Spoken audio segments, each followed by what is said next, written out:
So that whole failure, like most people in their lives, when they fail at something, it really kind of made me think about things much deeper, right?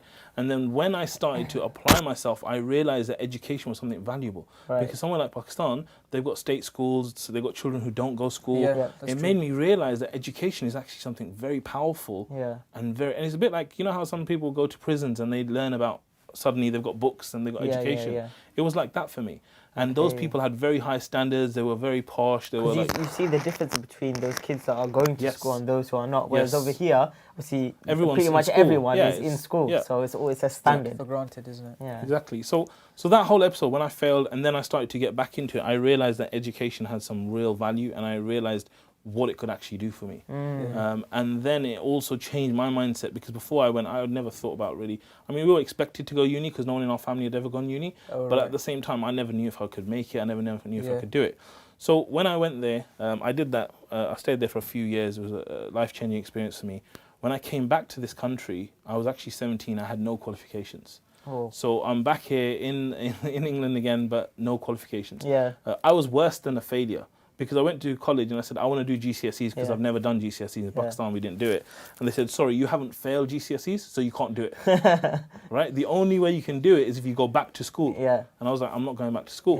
So I started on this whole path. You'd 17. And you'd have to go back to like year 10, we'd be like 15. Yeah, so I'll be like year 10, 11 or something like that, So then I said, I'm not going back to college, and I started to do something called GNVQ.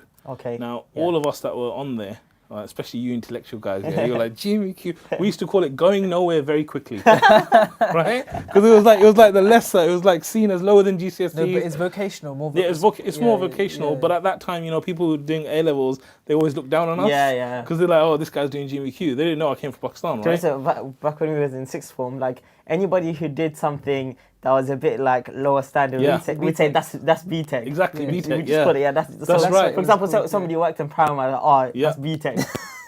But this is the irony of it. You see the mindset, that we were on the GMVQ course and we all called it going nowhere very quickly. Talk about self-deprecation, right?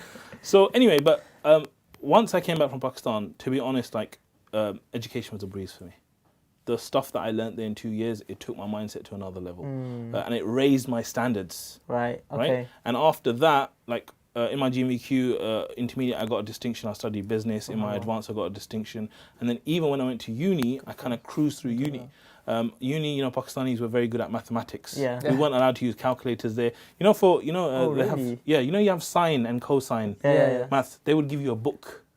So you weren't allowed to have a calculator, and you would open up the book and then you work out the cosine and everything like that. Everything was done mentally. They had like the tables there. Yeah, tables and things like that. So like maths was a very strong point. So what I did. You did maths and statistics or business? And so I did business and statistics and information systems. And what I did is I picked my modules very carefully. So anything that had maths in it, I was like, bring it in. And that's why I bought information systems, because a lot of coding is mathematical. So you learnt coding at university? Yeah, so I learned basic coding there as well.